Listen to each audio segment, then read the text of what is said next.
I think it's 6 o'clock, so we're going to get started with the joint meeting tonight with the City of Franklin and Franklin's Community School Corporation. And what I'd like to do first is just I'll do a roll call, or Jane, please do a roll call, and then we'll do a pledge, and then we'll get started. Okay. Mr. Wertz? Here. Ms. Ott? Here. Ms. Nelson? Here. Mr. Lamb? Here. Mr. Austin? Here. Ms. Jones? Here. Mr. Rainierson? Here. Ms. McGinnis? Here. Mr. Hukin? Here. Mr. Blankenship? Here. Mr. Taylor? Here. Thank you. Do a pledge of allegiance, please. Pledge Allegiance to the flag of the United States of America, to the republic for which it stands, one nation, under God, indivisible, with liberty and justice for all. Well, thanks. Looks like I got a big crowd tonight, so thanks for the participation and you guys coming to the meeting. So first on the agenda, looks like Franklin City Council discussion. Looks like we have the mayor's, Franklin Mayor's Youth Leadership Council. Is it Kimberly Shoemaker? Yes. Schumacher? Shoemaker. Shoemaker. Yeah. Please. Hi everyone, I'm Kinley Shoemaker. I'm the Chair of Communications at Franklin Community High School for FMYLC, Franklin Community Youth Leadership Council. I have a cute little update for you guys. So we have installed a baby box. It's finished, it's installed. We are looking for a date to do the ribbon cutting. We don't have one yet, but we are working on that. We have informational pamphlets going out around the city. We have it to counseling offices, women's shelters, and health centers. And then we are also doing recruitment right now for next year's members. We are really aiming for those 8th graders coming to be freshmen. So if anyone knows an 8th grader, has an 8th grader, really ask them, do you want to be part of our council? We would love to have you guys do that. And then May 9th, we are doing our choosing committee. So we have a couple members of our council coming together and choosing, next year's council using the applications that we have. And then we are going to post the selected May 10th. And then the application closes May 7th. And so, yeah, that's pretty much all we have right now. Thank you guys. Thank you, Kenley. Next on the agenda, looks like we got the mayor up for the 2021 Economic Development Community Growth. Thank you. Glad everyone's here, and I'm going to encourage everyone to get your shot, okay? Because it's a lot better to be in these meetings and not have to wear this. Please go get your vaccination. So anyway, I've got mine, by the way. Kenley here was being a little humble. I'm really proud of our Mayor's Youth Council and seeing them come together, put a project together, and follow through with it. I think it's a good education for the kids. It's good education for me and Tara. It's good to see the work that they put into it. So thank you guys for that. Economic development and community growth. So just a little update. I'll try not to go on and on because I really do like talking about this kind of stuff. You don't get very many chances to really speak about what's going on. Last year, our 2020 assessed value increased another 6%, or $1,091,000,000 dollars in assessed value. And since 2017, that's a 26.18% increase. So I think that's saying something for the way our city's going, and people want to be here and keep adding to our city. With housing, I know that's a big issue, and we have been doing a lot of work to try to get the housing situation under control, but I don't know if we can ever catch up. I know Biloxi, Guns Creek, Section 4, there's 200 lots, that's approved. There's a subdivision that you may have heard that's in the works. Kings Bridge, which is south of Knollwood, it's not quite finished approved, but it's going to be coming to the Plan Commission, City Council in the next few weeks. It has 225 lots, like I said, it's just south of Knollwood, 75 to 80 foot wide lots, and I know sometimes I want to say that there's been some heritage subdivision with 50-foot lots. We're trying to make sure that we get to a little bigger lots from here on out. So 75 to 80 foot there. There's 2 commercial lots, and there's also 80 multifamily units that's been proposed. The right property, which is west of Cumberland, it's been approved. Just because it's been approved doesn't mean it's going to start now. It's just they can go get all the permits they need to do that. So there's 125 lots there. Multi-Pro here in Franklin, a developer local east of Fire Station 22. They're getting ready to submit 160 units.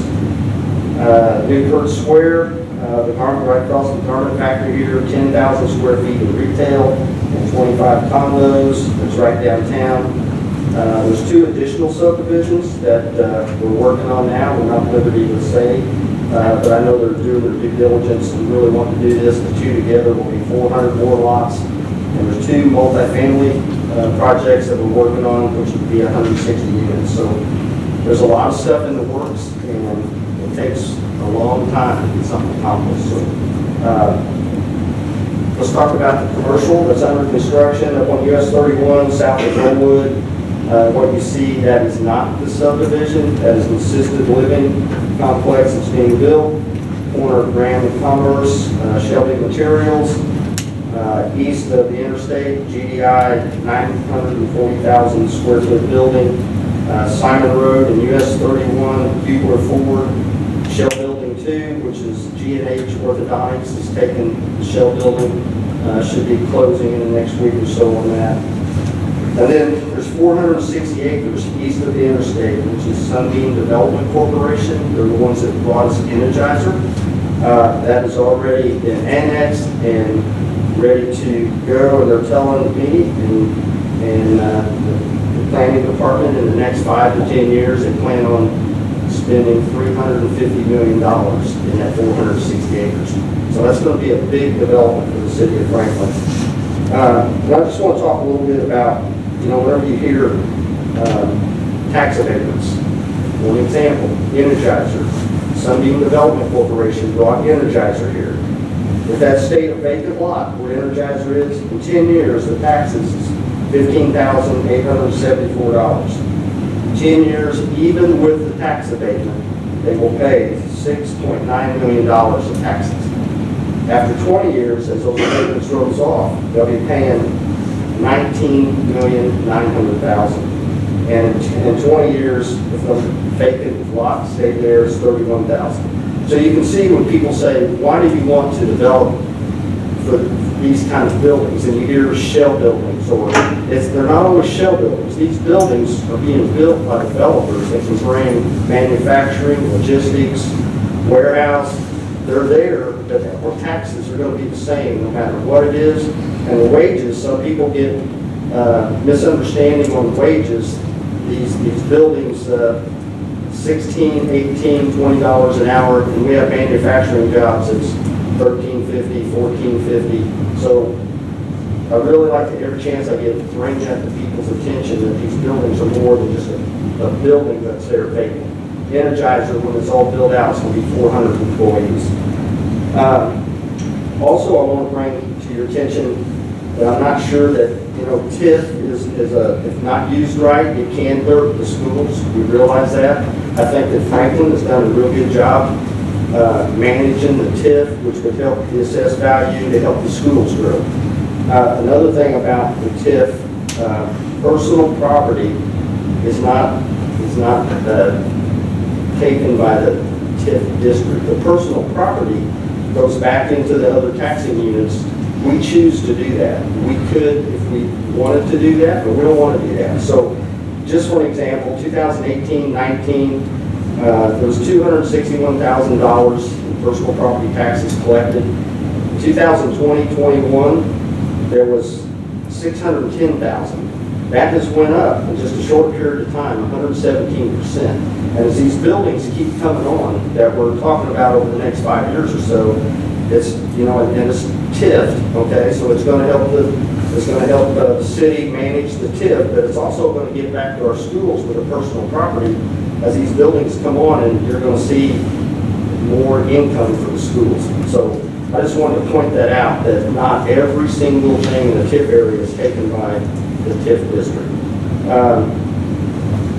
So on projects, we're working on, which has already been out for bid, we're working on the roundabout at Ardens and Commerce.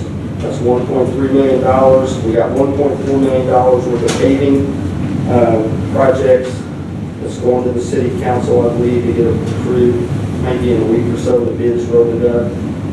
Jim Black Road, phase 1 of where Sunbeam is doing some of that development. It's going to get started soon, $527,000. South Street, old US 31 is getting repaved, $444,000. Alley paving, $287,000. Owen Wright parking lot repairs, $36,500. All those have been bid and getting awarded to contractors. We're going to resurface all the parking lots, resurface all the trails. Our street department just did a great job on Park Avenue, adding sidewalks there. And yes, the stoplight at I-65, if everybody has been out by there recently, that construction there, that whole area is going to be redone, stoplights on and off of the ramps on both sides. And that's way overdue. Amphitheater down here is supposed to be completed in late August. And I know our Parks Department was wanting to have the Fall Festival there in the end of September.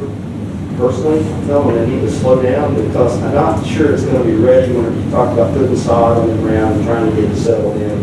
So it may be next year before we get our first festival there. And speaking of festivals, we are carrying on this year with our festivals downtown, working with the health department to make sure we can do it in a safe manner. We have a Grand Street Stormwater Project, $260,000. US 31 Sewer Project, $190,000. And east of I-65, a sewer project that was just awarded $3.6 million. And a couple other little things that I want to talk about real quick is just the school flashing speed limit signs. I don't know if the school board has noticed that. The city council and the city approved to do that last year. It's up, and be surprised how many parents have told me they appreciated those speed limit signs that were flashing. Also, we're talking about with the school corporation, with Jeff and Dr. Clendenning, at some point a roundabout at Simon and Commerce. Our engineering department will start to look at that. So we know that would help with the traffic there. Plus, it will also help with economic development in that area with the fields beside it.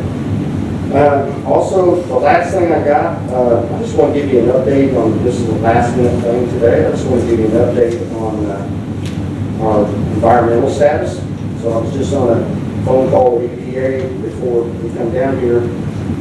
EPA on the Amphenol site, it's 65% complete. So what we mean by that is all the contamination down the street is gone, the street's redone, you see that. Now they're concentrating on site of the Amphenol buildings. They still have a little bit of contamination on the Amphenol site that's not going, they're still testing and trying to figure out the best way to get that. But it's not going off site because they have to pump and treat system. So the next step is putting a barrier wall around it, okay, with how the EPA does this, and chemicals have, it's like the contamination has to go through it filters it, and then the clean water comes through and the contamination stays there. Well, with what they want to do with that, put the barrier around it, how the water flows, and then they will shut off the pump and treat system, and then they will start putting injections into the plume that's on the site, like they put the injections in the plume that was on Forsyth Street, which it has cleared that up. It's working, that's why they're doing this. So I've been told by this time next year, we should have some really good insight on the Amphenol site, or good news on the Amphenol site, on a good story to tell our community. Which I think it's a good story now from where we started, and I think all of us in this room know that we're at a good place. The Warrior Oil site, it was tested, no further action needed. It's a clean site. Franklin Power Products. All we heard about was Franklin Power Products, what they did. They did this, they did that. Quite honestly, when it was all said and done and the testing, Franklin Power Products did nothing. And that property is clean. There's no further action needed. No more testing. It's done. The old co-op, that's another one that it just had to be contaminated. That's where Grams is at now. It's been tested. There was a little bit of soil that was taken out. There's no further action. It's cleaned up. Radwell was another one they thought could have contributed to that. They did not. Radwell is 95% complete. No further action. They're waiting on some paperwork. Arvin is the same way. Everybody just knew Arvin had to be bad. Well, all the testing they've done, they're 95% complete. They need some paperwork, and they got one other short place they want to, part of the project they want to test. Then the Hoagland Cannon Factory, that's close to our schools. The Hoagland Cannon Factory is 45% complete. We're still doing some testing. They took out that one place that was contaminated. They're doing more testing. And they're also testing out where the plume is. And I just heard today that there's like 3 wells there today, 3 wells there. One well has absolutely no contamination in it. It's a little bit deeper. The 2 shallow wells do. And they're going to look at doing the same thing once they get done the testing for this, is doing the injections into it. So I really feel good that we're in a good place with our contamination issues, and I think at some point, and the reason that we couldn't get that out before, we didn't really have all the answers. I mean, we knew that IDEM and EPA was telling us that it's not that, but we couldn't say that because we didn't have the proof, we didn't have it in writing. And now we have all that, and I feel pretty comfortable about getting the word out and saying what we have to say about it. One other thing here, Dr. Clendenning, Terry Prather, and I have been working to, try to, how do we figure out to make us more an inclusive city and everybody feels safe and comfortable, and we're all doing our part, I think. And one thing that the city has done, equipped the Franklin Police Department body and car cams, they're all up and running. We hired a crisis management official and a therapy dog through the police department. Every city employee attended a completed implicit bias training. I think that was taken over our news, well received from our employees. We're looking to hire a human resource person to assist with inclusion and diversity in our city workforce. Host meetings with our community partners to discuss and educate and celebrate inclusion and diversity in the city. And, one thing that I think sends a very strong message, and I said this to a daily journal not too long ago, whenever you have our Mayor's Youth Council and you have a Rotary Interact Club paint a mural on a box down here with a person of color and a white arm holding and say, "Be the change." If that's not sending a message to your community what you want to be, where you want to go, I don't know what more you can do. So thank you guys for that. It's awesome. So anyway, if anybody have any questions for me? I know I was asked if Mr. Adam Stone is here today, and whenever you get to it, if there's any questions on TIF, county TIF, we've all heard about that little bit of a controversy maybe, that Adam's here to explain. I know I had a couple of the school board members ask me about it, so he's here if you have any questions. Thank you. Thank you. So, Krista, are you going to, And I forgot to introduce Krista. So, yeah, sorry, Krista. We've had a busy day. So, Krista's got a real good thing that I think we need to show today on working together with the city and the county. Have been working on some bad tax properties that I think you'll be impressed with. And also it talks about a little bit about the TIF out by the east side where the red carpet inn property is at. So now thank you. so Krista Winkie, Community Development Director. Thank you, Mayor, even though you forgot about me. But Crystal Leakey, I'm the Community Development Director and also the staff for the Franklin Development Corporation. And so Mayor asked me to give this presentation, and I'll try to give a little bit of an abbreviated version. Those of you in the room that have already heard this presentation, so I apologize.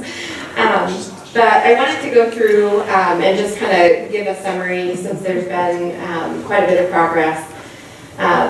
The city has partnered with the county on several of these problem properties. So when a property doesn't pay its taxes, or they don't mow their grass, or there's trash, or in this case, a building was actually demolished.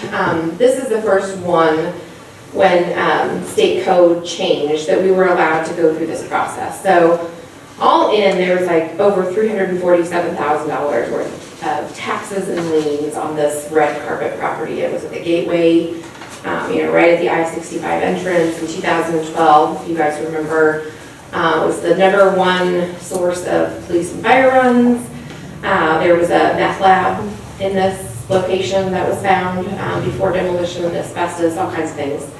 And so when this goes through the tax certificate process, the county agrees and the city agrees that all of those back taxes and liens are basically wiped clean and forgiven. So nobody gets repaid for any of those things, but they're not getting paid anyway for the last several years. And so this property came to the city through the Board of Works through a change in Indiana code that started this tax certificate process. So we were able to demolish this building, and it was part of an economic development agreement, an incentive agreement for the redevelopment of this area. We actually, through the redevelopment commission, did a I-65 interchange plan. There was a strip mall in front of this, if you remember that was half vacant. Had a number of tenants over the years. The parking lot was in disrepair. So that was part of an overall incentive in that area. The next slide will show you the parcel valuation. So the existing parcels before any redevelopment occurred, the total assessed value for these was just $3,691,000.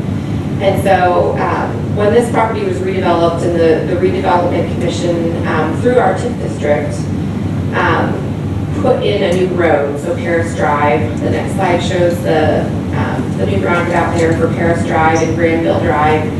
That was $4,367,000 that the TIF district used to pay for this road improvement. And what I wanted to also make sure I mentioned is that this area is not a TIF district. It is adjoining to a TIF district. But that was part of the agreement with the county commissioners, is that the east half of this area would not be designated as a TIF district. So none of this increase in assessed value is captured and allocated just for the TIF district. We could have done the west side of this new Paris Drive, but we did not do that either. So all of this new assessed value, which for 2021 went from $3.6 million to over $15 million, just in 8 years. So that change of valuation is $11,555,000. And again, all of those taxes are flowing through to schools, to the library, to all of the city, the county, all of the taxing entities. And also, something to note is, there was those back taxes and liens that didn't get paid on the red carpet property of about $347,000. From 2020 to 2021, these parcels paid $580,134 in taxes. So just in 2 years, we more than recouped those back taxes by redeveloping. And there are still 2 lots that haven't developed in this area. So, and this was the Culver's lot. You can see it's still under construction. So there's still development that can occur and assessed value that's going to occur in this area that will increase the overall assessed value. So that was a great success story, great partnership with the county and the city. And we're just really excited to see all of the changes that have occurred in this area. The next slide shows you the first of several residential properties. So this is another one that was a tax sale, and the taxes were higher than what the property was worth, and so it didn't sell at tax sale for 2 years. So we went through the process again, and this is on 551 West Madison Street. It was acquired in 2017, and what the FDC did for these residential properties is we took requests for proposals. So it wasn't necessarily who was going to pay us the most, or those kinds of things, but it was who was going to put the most money into the project and who was going to do the most repairs to the project. there's the property. So it was discovered by the Dales that this was one of the first log cabins in Franklin. So the top right corner, it's kind of hard to see, but that's all the wood beams exposed. They've exposed all of that in there, and they found bottles and all these tools that were used, and they have those all in display in there. We actually, I would like to talk to somebody about maybe even doing some school tours there or something, because they have these great write-ups about, you know, the people that lived in this property. They've researched it, they've done an awesome job. But it was single family before, and been vacant for a number of years, and this is what it looks like now. So this is another great story. They did pay $10,500 for this property to the Franklin Development Corporation, which helped cover some of our costs of the attorney's fees and things like that to get clear title, and pay some of the property taxes during that time. So the change in valuation here, this was valued at $44,300. It's now $91,800. So a definite increase there. The next one is 420 West Jefferson Street. And this was one hopefully you're familiar with, because this is a partnership through the school corporation. And so this is, the request for proposals. We had a private developer purchase the property from the FTC for $7,500, but I know the school was involved. There was some demolition and some work days that were done on the property. Again, this had been vacant for a number of years. Code enforcement calls about, people kind of living in and off of there. There's, raccoons and trash and all these just real problem property in the neighborhood. So it was purchased in 2019. This was done really quickly, so that the new assessed value in 2020 was $154,700. It was purchased in August of 2020 for $209,000. So another great success story here. It's a great looking house, and just another, big change in that area, and really visible on Jefferson Street, West Jefferson Street. It does remain single family. So this next one, 348 Kentucky, it's hard to really picture how bad this was. There was a hole this size in the roof, which you can't see. Water damage, storm damage. There was a tree kind of growing out of it. There were 20-some cats living in this house. There were, I think, 5 apartments here, off and on at different times, that had been in our unsafe building hearing process for a number of years. People had to be evicted because of unsafe conditions. It wasn't connected to sewer at one point. Just a long list of things that were wrong with this property, and a lot of complaints about this one. The value, the assessed value, was higher than you would imagine at $107,000 because there were 5 apartments here, so it's assessed as a commercial property. So the change in valuation on this one's not as great because now it's single family and it's assessed as single family. But I think the neighborhood would agree that there is a huge improvement with this one, and it is being done by people that live there. They still live there. They love the property, and they've done a great job remodeling it. So excited to see that one.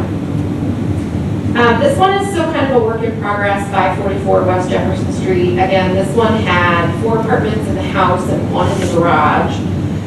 This was also in our unsafe building hearing process. We boarded windows and doors several times once it was abandoned totally. A lot of grass mowing. There were cats living here as well. The neighbors were feeding.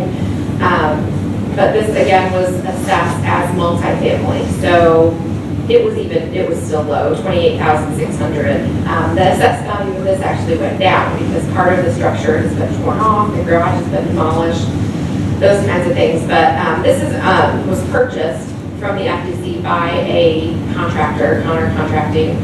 And so they did say in their proposal that they were going to work on this kind of in between jobs, and those kinds of things. It would take longer to restore this one. But they are working on it again, and we hope this year it'll be finished. And I can only imagine what that assessed value will be once it's restored. There's been a lot of interior work done, which is, you don't see from the outside, but they've been very careful to save the trim and molding, all those kinds of staircase as much as they can to restore it. So I'm excited to see this one. This one is 934 Johnson Avenue.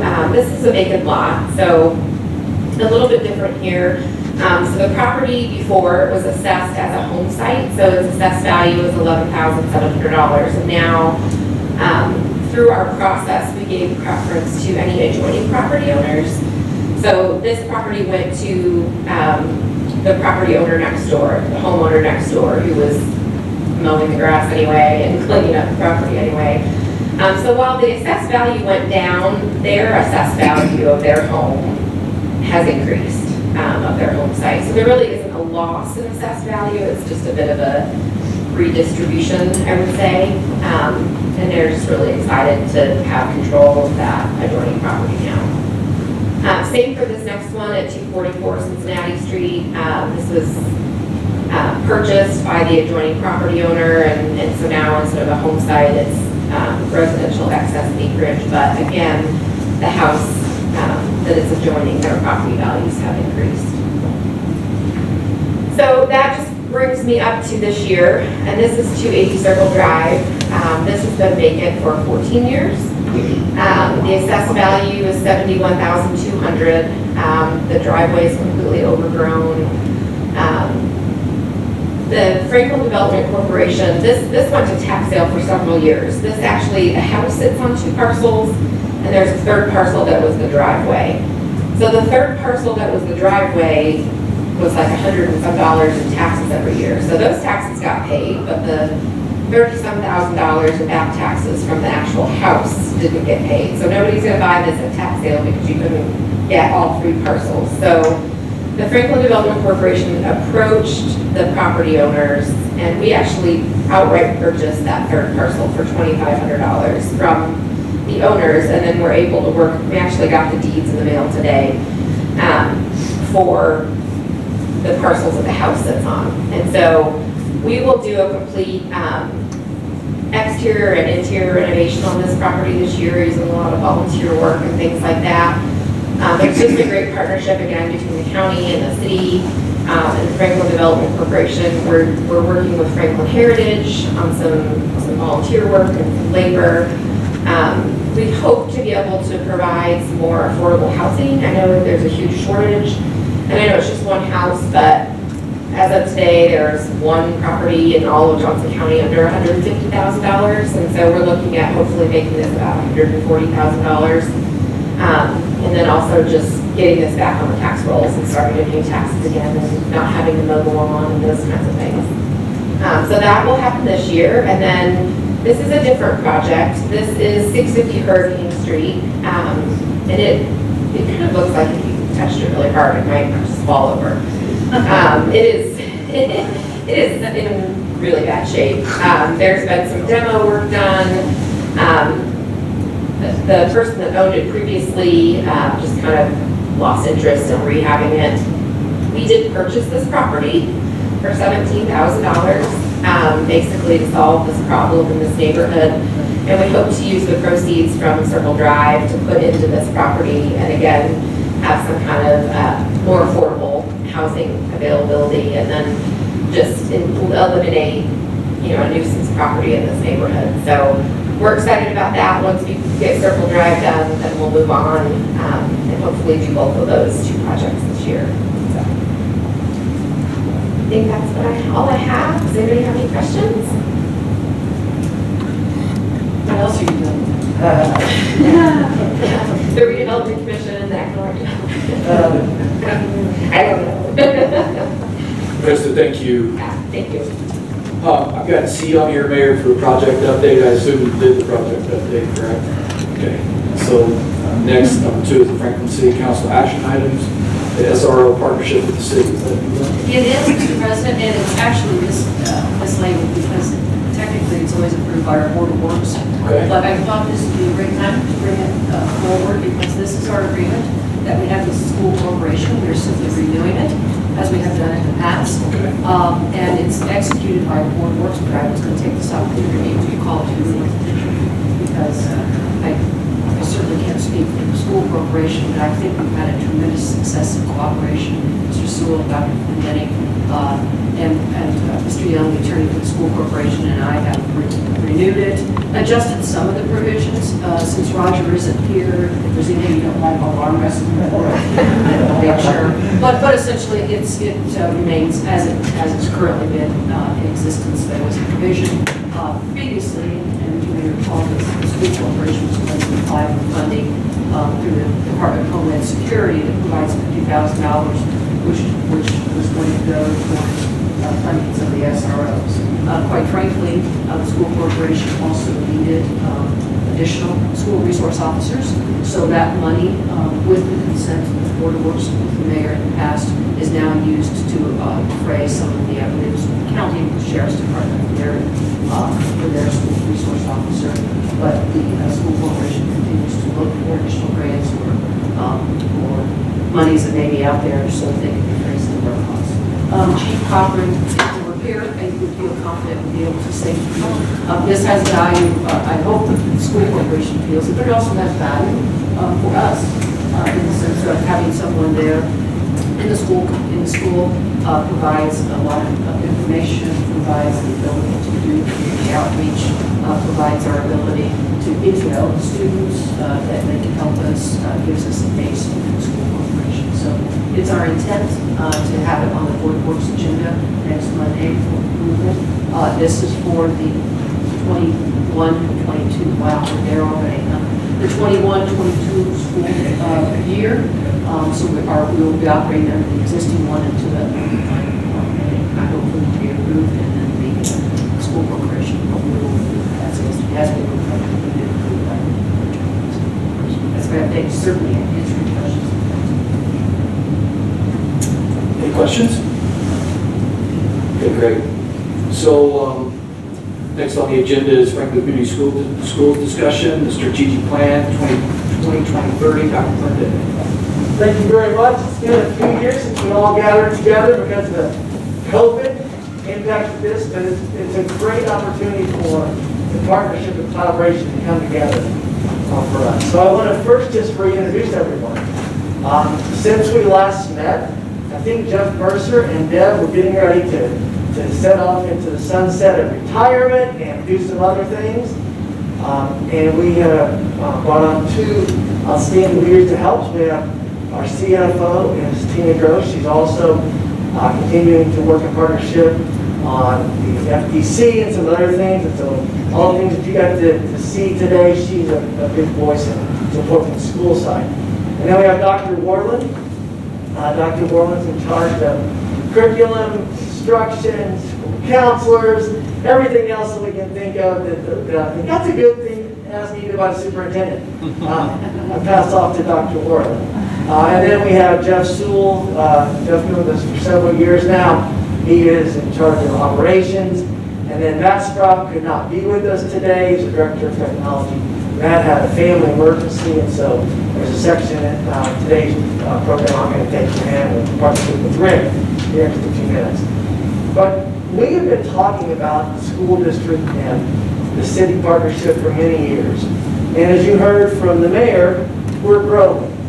We've been growing. We had a stagnant period there when the recession hit, and some of those things, but you're seeing we're going to take off again. So that's going to impact us a great deal.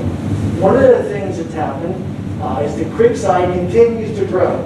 It's our largest elementary school, and so we decided that it was time now to reevaluate some things inside of that. We also had our expiring strategic plan. It was in place for 10 years, and we decided we're going to marry these two things together. So tonight, I'm going to talk just a little bit about our strategic plan. I'm going to enlist Tina and Brooke to come up here and talk a little bit about their parts, because we had a long conversation. This actually started before COVID. I gathered together students and faculty, parents, around the conversation is how do we continue our progress in the 20s. So what do we look like in 2030? This is our mission statement. It's a mouthful, and I'm sure that if I asked Kenley, she could just recite it immediately. I'm just kidding. But what we do want to do is get to the point where people can say we're about dream, connect, adventure, achieve. That's actually still going to be the mission statement right above it. But when we talk about who we are, We want people to think about our school district in those 4 words. And so tonight, you're going to hear about a strategic plan that does that allows the kids to really have a great environment. It's still built on some of the same guiding principles. We have 5 of them inside that. You're going to hear a little bit more about that. But the Dream Connect Adventure Achieve really speaks to our mission statement. Now, instead of together we achieve more through greatness, etc. We started with about 8 people in this conversation on strategic plan. And really the main topics were around what do we look like, and in that grade 5 through 8, who all wants to go back to middle school? Most people say not. However, it's a great time. But a lot of people would say with our 5-6 building and our 7-8 building, there was really no identity. What is that identity? They come in, they leave, they go on to the next one. So we really had a conversation on what does grades 5 through 8 look like for us. We also talked about what do we want to keep in terms of individual student growth. We know the state placed upon us a new graduation path. So all sophomores this year and below, so Kinley's class all the way down, have to have a new diploma. They have to have a way to show that they are ready either for college or career. So we had to adjust to that as well. And then we also need to redistrict. We need to make some changes, because the last time that was before us was in the 90s. I arrived here in 2009, so it's been a long time since we had a conversation about redistricting. The mayor just talked about some of those opportunities that are growing. We can't have all of them go to Creekside, and if you would actually throw Krista's map back up there and our school map, guess where they would all go? Well, they go to Creekside. Some kids would go to Northwood and Webb and Needham and kind of be out here getting a few, and Union would still be getting very few until the 69 corridor, which is going to change that dramatically as we move forward. So we had to come prepared with a new plan. So that's what we did. COVID hit, we hit stop, and then we brought it all back. We did some virtual experiences. I will tell you the virtual actually gathered more people in the conversations than some of our in-person meetings, because it was just able to adapt to that. So next slide, please. I just talked about all those things that we needed to do, and you're going to see a conversation started that we're going to be able to check all those boxes off and really create the fingerprints for Franklin schools in the 20s. So go ahead, the next one.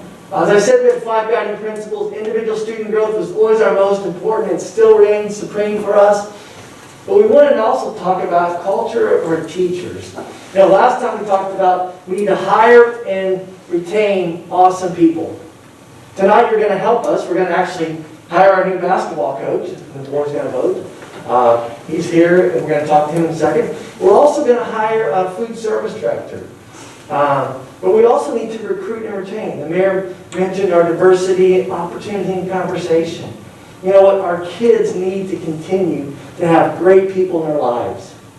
So we said, how do we do that? And we have a major part of our strategic plan on professional growth, innovation, and then we need to be able to sustain what we're doing. Just as Jeff was great at telling Dave no, Tina is great at telling Dave no. But what we're able to do, though, is be very fiscally sound. You know what? And we know this from our journey together. Circuit breaker did have an impact on Franklin schools. And thankfully, through partnership with the city, in 2019, we're able to pass the referendum, and our teachers are reaping the benefit of pay, our support staff, and some of those things. But Tina has to continue to figure out how does that move forward. We've been very thankful and blessed that the state's also impacting and doing some positive things. And so tonight, we're going to tell you in more detail. So the first one up, Dr. Warren's in charge of this structure on enriching, engaging, and equitable learning environment. And she's just going to hit a highlight of some of the early concepts that we have. Yes. Thank you. Good evening. Under individual student growth, there are actually 3 different goals. This one is the first, and it's fairly comprehensive. If you want to go ahead and go to the next slide, you can see some of the more concrete details when we're talking about our environment. And harkening back to that that concept of inclusivity and partnerships and working together. The top bullet is about alternative educational pathways. When we talk about students in our environment, we have some students that a traditional educational environment doesn't always serve. And so we're having deeper conversations about what those opportunities are. What is that continuum of education? What does that look like? So that's bullet one. The second bullet kind of compiles a bunch of different things, but we're really talking about how we're serving all of our underrepresented students, celebrating those differences and ensuring that we're meeting the needs of every student that comes through our door.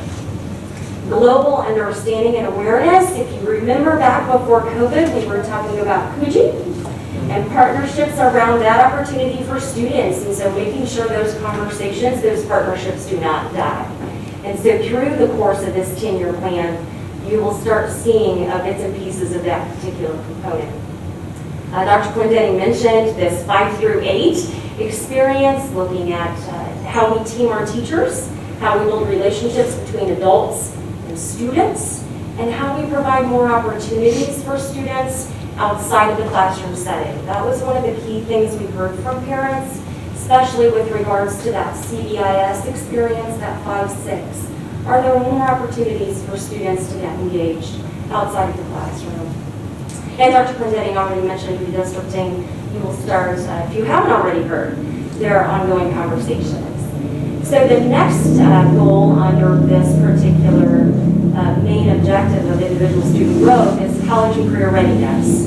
Tiara, you can go ahead. Dr. Quindenning again mentioned graduation pathways. Some of you have probably already heard us talk about pathways because partnerships are a key piece of that for our students.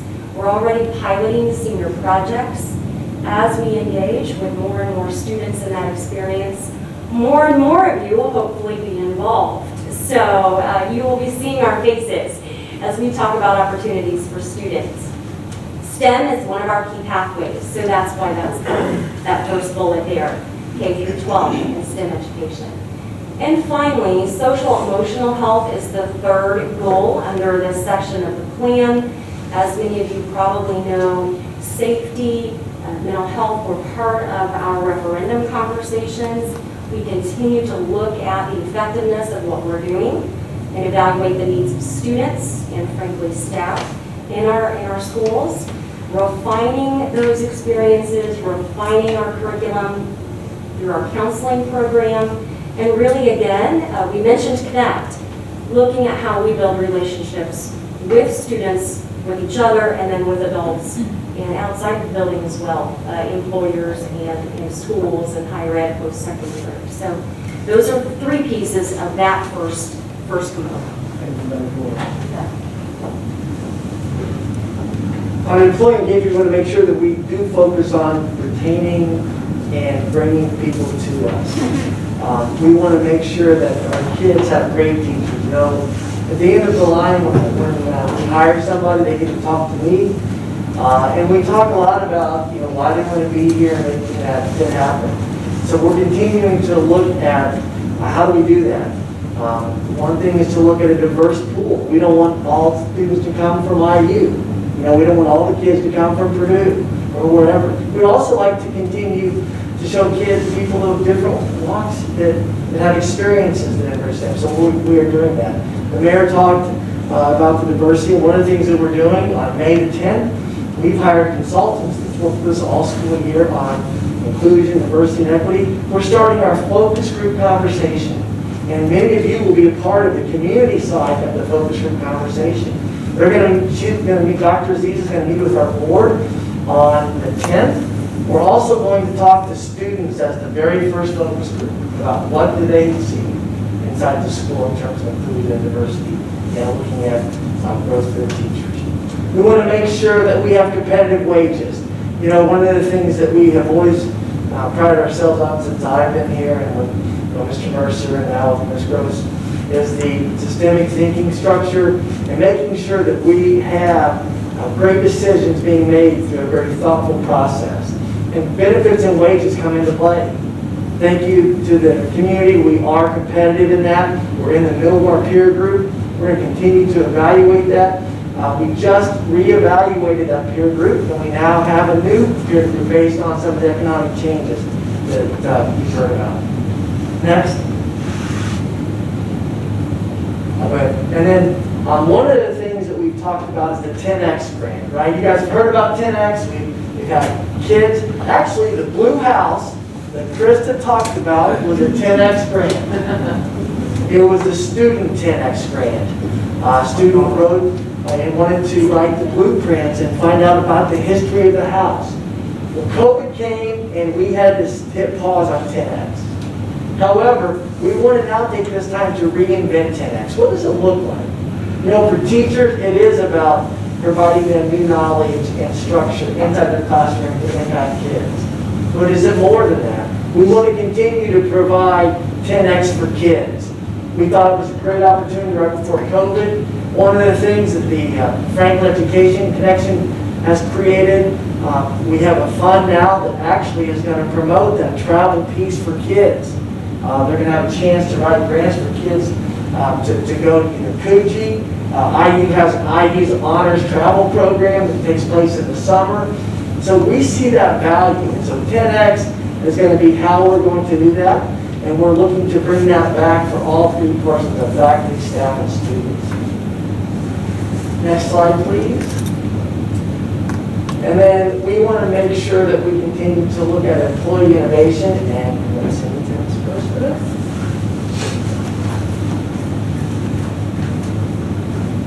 I think we can go on to the next slide. Yes. I'm going to take this off. I don't have the teacher voice, but. So the role of finance in all of this is to make sure that we can fund the initiatives and projects that Dr. Borland and Dr. Clendenning spoke about. So that's going to be all about identifying new revenue resources, lobbying to the state for more funding, identifying grants that we might be able to apply for, and or the partnerships that we talked about here tonight. We are definitely grateful for the referendum funding. That's made a huge impact both on the teacher and the support staff side. We were able to raise our starting salary for teachers up to $40,000. And I can tell you the state's really going to be focused on that the next few years. And they're already saying that schools are going to have to justify to the Department of Education why their starting salaries aren't at that level. So we are very fortunate that we don't have to do that, and that with the increases in AV that are happening, we'll be able to stay competitive in that market. So thanks to all of you for your support on that. So we talked about revenue generating, more work in the area of identifying efficiencies. You know, we've historically used Six Sigma tools and plan, do, study, adjust to make sure that we are using our dollars wisely, and that if there are any gaps that we can grab some savings and allocate those towards new projects.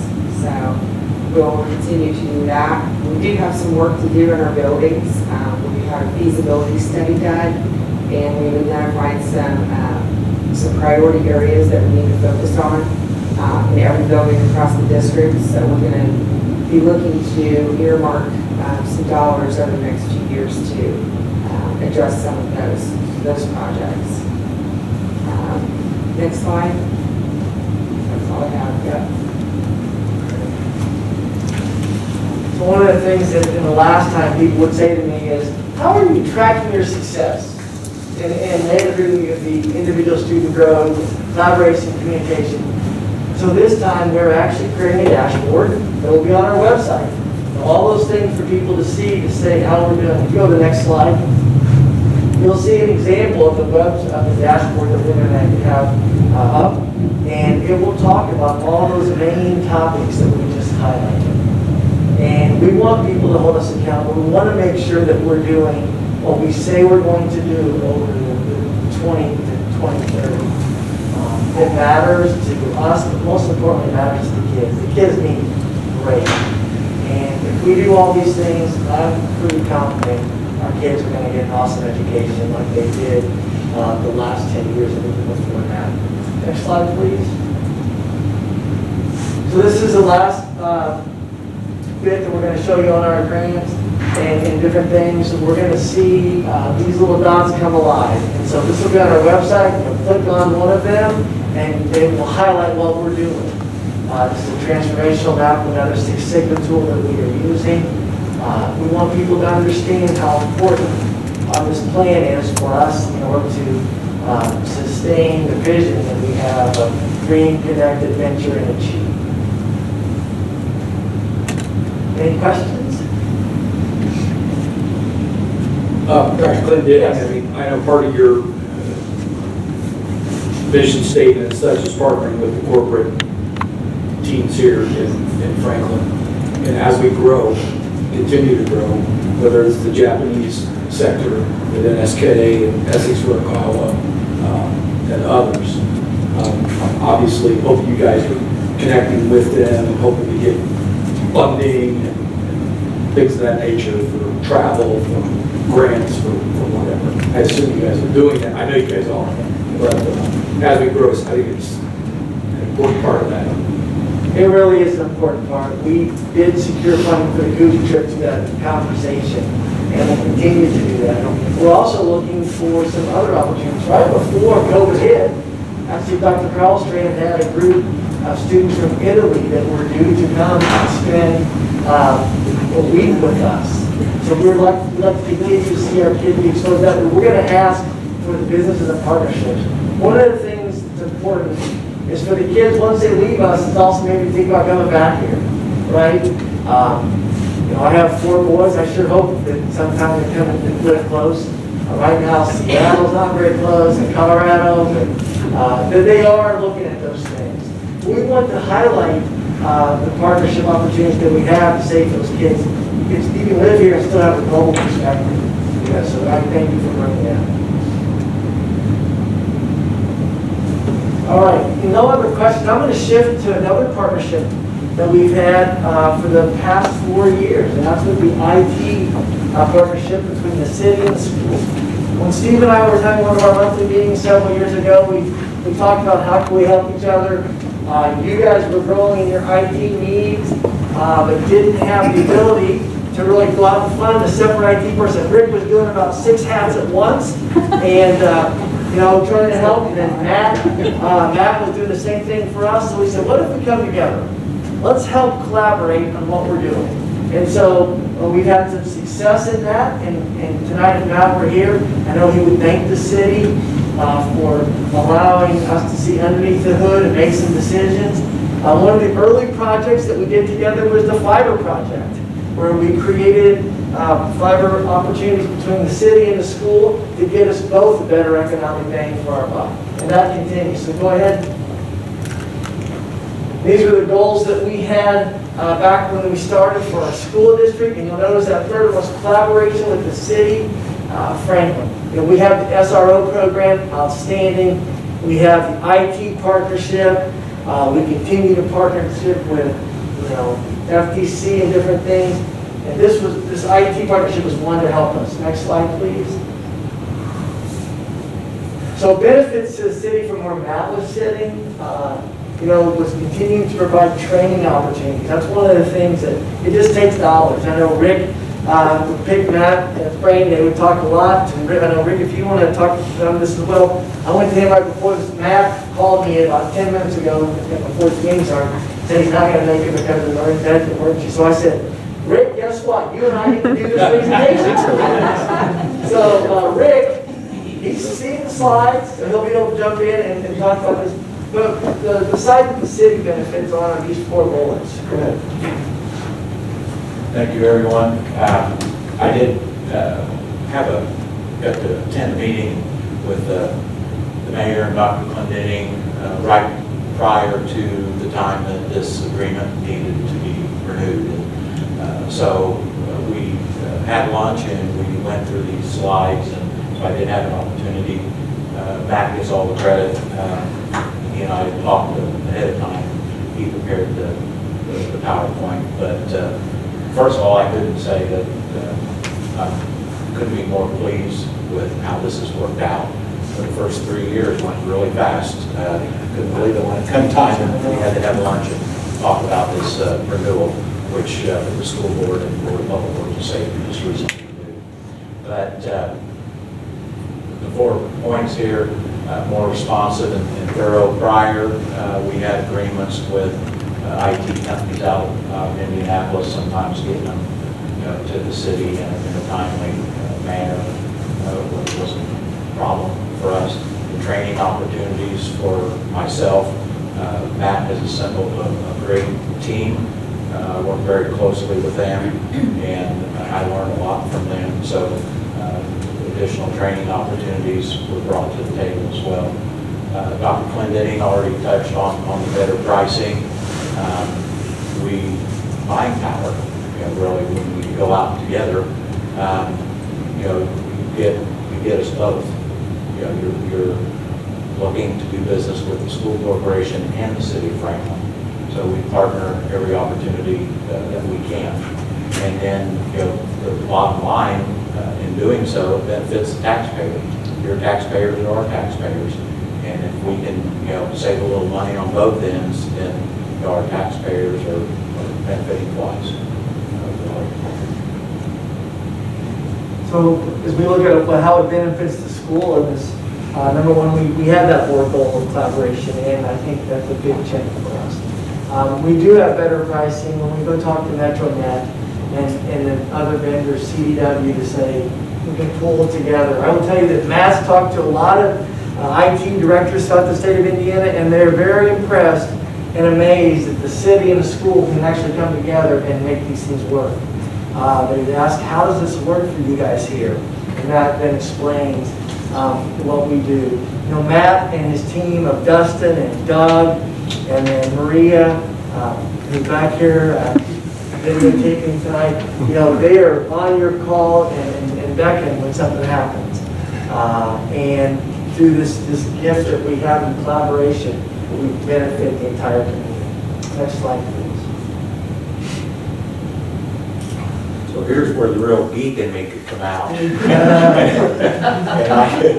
Lynn can tell you. Matt chairs our telecommunications council as well. And Lynn's been legal counsel for the telecommunications. I ask that they speak in English, not technical. Coming down to lawyer, please. So she can tell you, we get really excited, but I won't go into detail on every item. You can look down this list. These are items that we collaborated on and things that we did in the first 3 years. If you see anything on there you want to know any detail on, I can tell you. And then the next slide, Tara. These are upcoming tasks. These are some of these items are already underway, nearly complete. Top of the list there, Dr. Clendenning already mentioned the fiber contract renewal. A few years ago, when the school's contract was coming up, ours was, although they were at different times, we've now aligned those so that those terms on those agreements are exactly the same, which then allowed us again to partner. So other items on here, the sound system in this room, video streaming, PEG channel equipment upgrades, some of that equipment with Maria's help and Dustin's help have already been installed. We did that recently here in the council chamber. So you can see there's a long list of items there that we've already started working on for this year. On behalf of the school, we just want to say thank you for the trust, but also for collaborating again with us. Matt's a gem. He's a great IT leader. He understands what we need. He's a good steward of dollars. And I think through the partnership, we all benefit. So on behalf of the school, I'll say thank you to the city and thank you to employ Rick full-time to continue to grow us. Thank you.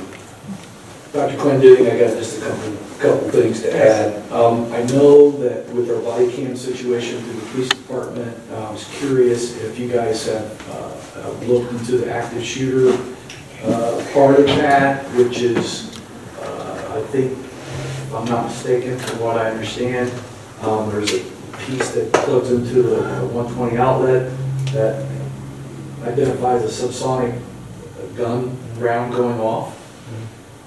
Have you guys, are you part of that, or? He's gonna talk about that in just a second. Okay, I was just, okay. Yes.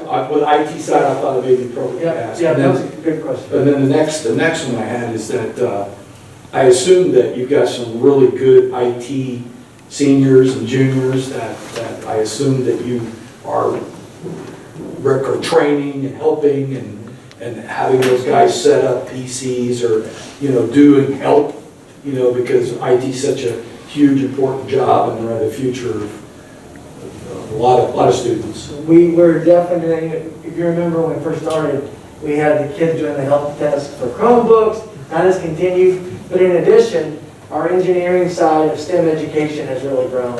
Under Dr. Warland and the partnership with Project Lead the Way, we're doing a lot more with that, so yes. Okay, great. Yeah. And we're excited about that. I mean, obviously that is a big future for a lot of our kids. And I can just tell you as a dad, my son Ryan's going to graduate in just a few weeks with a computer engineering degree. And he started back in Ryan Dumpy's class in his senior year. And so when he went to the academy, that's something he really enjoyed. And he's going to graduate in just a few weeks with that. So that's just one. I get to know because he's my son. There are other kids in that same boat that are doing the exact same thing. They're in that IT band and the software side. So you mentioned Seattle, is it Google or?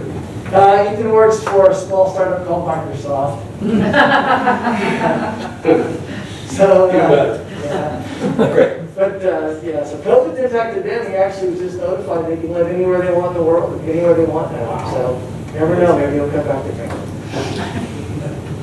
All right, so I'd like to introduce Jeff Sewell, and Jeff's going to come up and just talk just a little bit about this, and I should not be shy. This is Millie.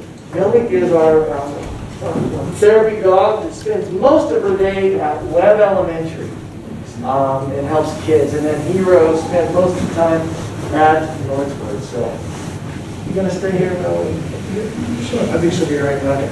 So, yeah, I would like to introduce Millie and say you'll see us around the community. She works at Webb Elementary every day and has made a great impact there. If you ever see us out, please don't hesitate to stop and say hello. We are definitely grateful for the community support that made Millie and Hero possible. And we've just seen a tremendous impact in the schools where they're working. So I had the good fortune of keeping her at home and try to keep her training sharp. And so she's been a great addition to the community. So we do definitely appreciate that. On the SRO agreement, main thing, Lynn did a great job of describing that. I won't belabor that. But again, collaboration is the key term here.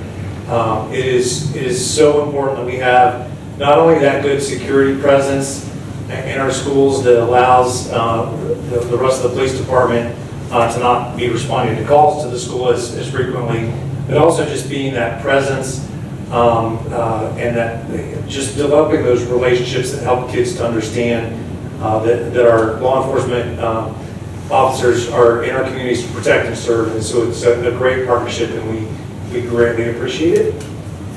We have been working closely with Chief Cochran and the Sheriff's Department on the issue of body cams, and are working towards equipping the 2 sheriff's deputies that we employ with that equipment.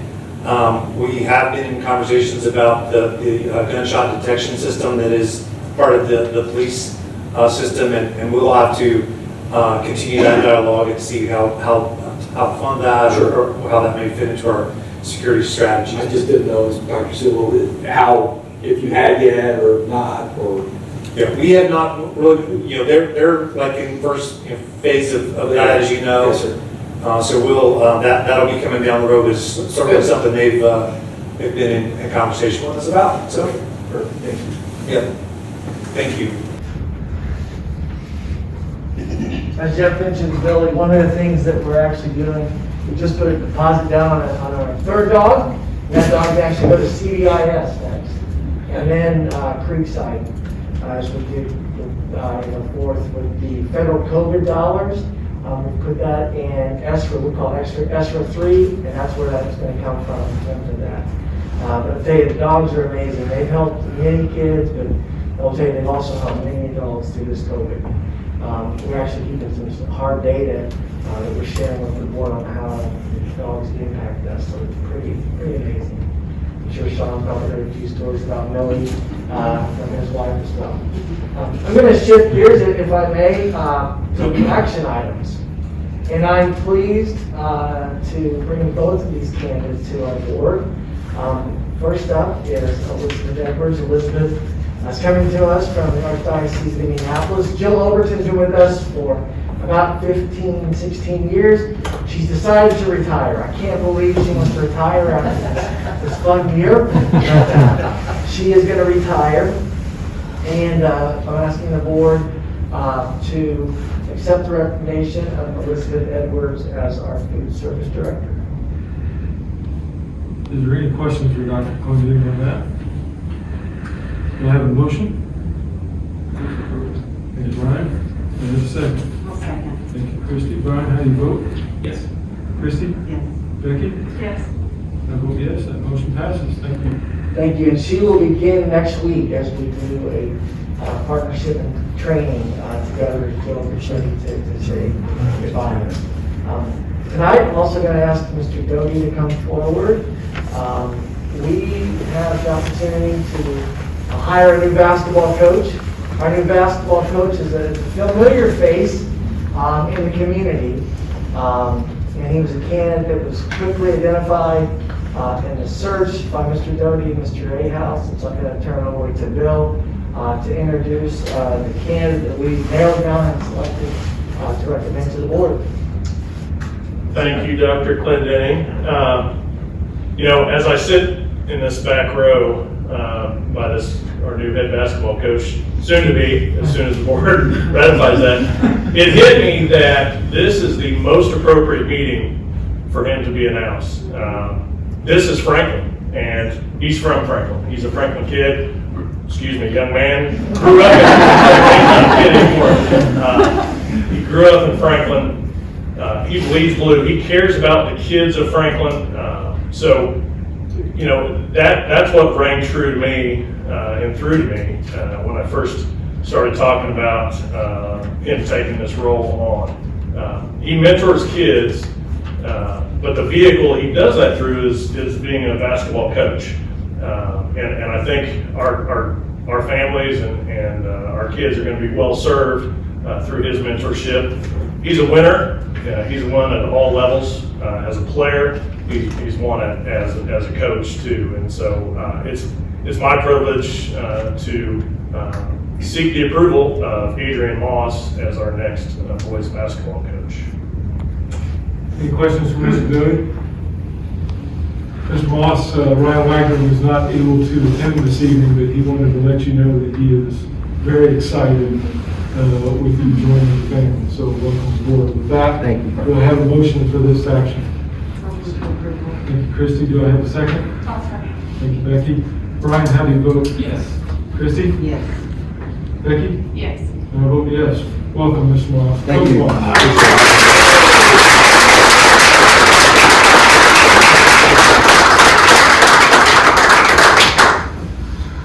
I want to put you on the spot. First speaking engagement right here. Just want to start by saying thank you guys so much. I appreciate the opportunity. I'm so excited to get started. I've been a part of Franklin for a long time. My parents are a part of Franklin. If you talk to my dad and mom, they're never going to move. We moved here in middle school, and Franklin has been nothing but good to me and my family from the start to the finish. And I'm so excited to get started. I appreciate you guys having me, and I thank you guys for approving me. And I appreciate Mr. Doty. Thank you so much for reaching out and getting this thing started. I'm just excited. Appreciate you guys, and please come out to the game and check us out, and you will see a good product on the court. Don't go anywhere, you have questions. Okay. No question, just an observation. Fellow Northwood alum. Yes. That's right. Mr. Doty, I was concerned you were going to say Bob Hewton was the. He's Franklin too, right? He grew up, he's a kid here too. Well, you clearly excel, I was just. I would say that Coach Moss is going to be in our building. He's going to be in the high school. He's going to be employed there not just as a basketball coach, but he will be working with kids in the building as well. So we're excited to have Adrian back as in blue. And he's been at Fishers High School. His most recent job was at Fishers High School as the varsity assistant and university coach there. And we're excited to have him back, and we'll get going. Hey, is Dad still rough? Franklin? He's getting up there in age, but he's still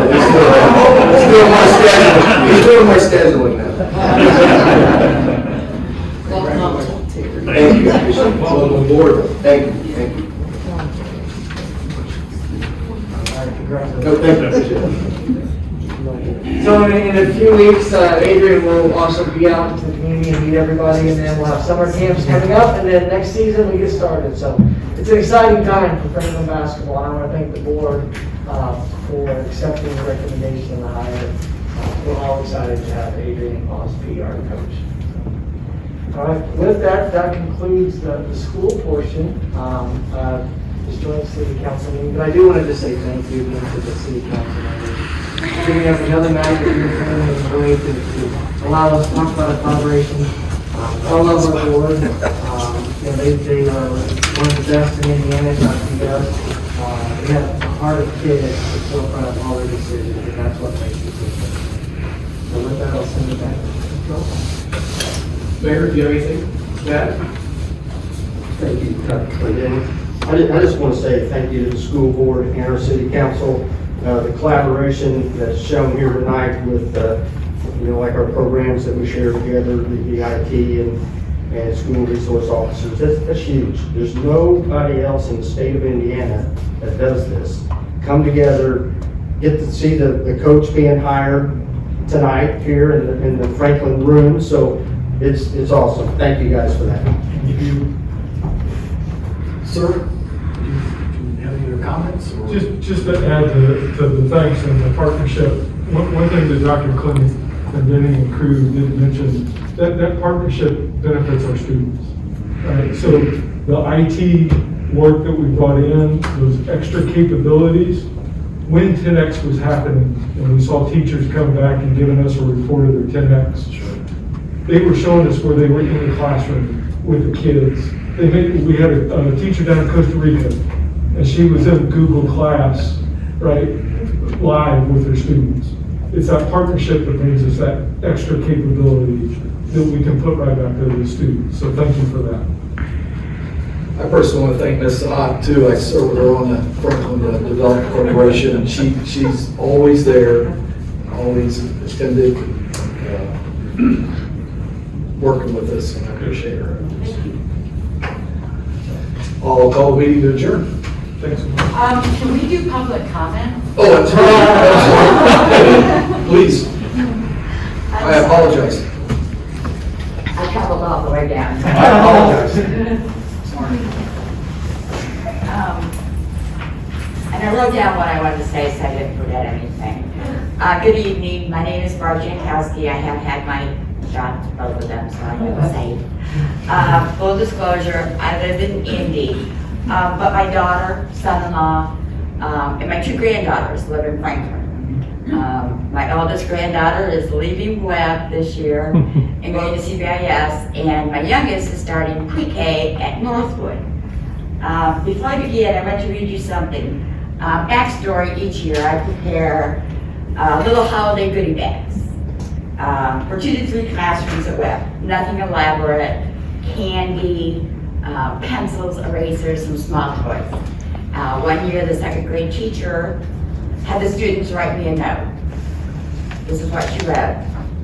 Dear Miss Barb, hi, my name is, and I won't say it, and I just want to say thanks for the candy, because you don't have to do it all the holidays, and it is okay not to do it, because you are spending all your money, and I want you to have money for yourself, and all I want you to do is to make sure you are doing stuff for yourself too.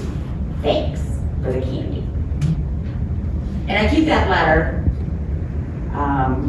to remind myself why I do what I do. As they say, it takes a village to raise a child. Today, it takes the city, the school system, businesses, and citizens to support and applaud the children of Franklin. I usually prefer to keep a low profile, but I want to share what I do to challenge everybody else in Franklin. This past school year, Web PTO had a vision to provide bare basic school supplies for each student. I am proud to say I was able to provide approximately 60% of those school supplies. I do what I do because I never want a child to feel less than their peers who have plenty and nice supplies, less than their peers who have pretty new backpacks, but I don't. I don't tell you this to get a pat on the back. I tell you this because I am only one person. Just think what we could do if we had community involvement. For the upcoming school year and every year thereafter, the dream, vision, and adventure for all the elementary principals, and I've been working with Cole Zook and he's been talking to the others, is to provide every elementary student with 100% of their supplies. Everything. They don't need to bring a thing to school. I have reached out to Rusty, the store manager at Kroger. He's going to donate 2,000 of those reusable shopping bags so that each school can fill them up with supplies. He is also reaching out to Kroger Corporate to investigate doing a special shopping event. We need to imagine big, huge. For example, we need to imagine a weekend event, or Mary, you're talking about festivals downtown, depending upon COVID, where we can do donations. We can have activities for the kids. We can have food trucks. We can have a fire truck there for the kids to get their picture taken with the fire truck. Cole Zook, the principal at Webb, would like to expand this in upcoming years to have a Franklin 5K, where the funds would go to support the schools. G. Cochran and I had been discussing an event, something like this, for last summer, but boom, COVID hit. Yes, COVID will dictate what we can and can't do this year. Presently, excluding backpacks and headphones, I have approximately 80 to 90% of the supplies for August for Webb. We might need somebody's help with a box truck to get it out of my garage. That's from shopping clearance, sales, I was there. I also have reached out to Darius Leonard's Maniac Foundation for help with donations of backpacks. So if you know Darius, or have a connection to him, or maybe Matt Taylor, the voice of the Colts, have them give me a call. I've also reached out to U.S. Representative Andre Carson and Senator Braun to champion the case for the USDA to provide free meals for all schools forever, not just during COVID. So far they haven't called me. But if you have a connection to any of them or anybody else, have them call me. I'm passionate about the kids of Franklin, who are a beautiful rainbow of colors. So I'm challenging the movers and shakers of Franklin, or any business that needs a tax deduction, to help our children to never feel less than again. Thank you for allowing me to prolong your evening. I'm a big supporter of Franklin Schools. So if you need my phone number or anything, let me know. Thank you so much. I apologize, I guess I should ask for the comments. I'm not shy. Thank you so much. Obviously not. And thank you for what you do, obviously. Thank you. Yeah, I probably need your phone number. Okay. So anyway, does anyone else have anything? Okay, we're adjourned. Coach, congratulations.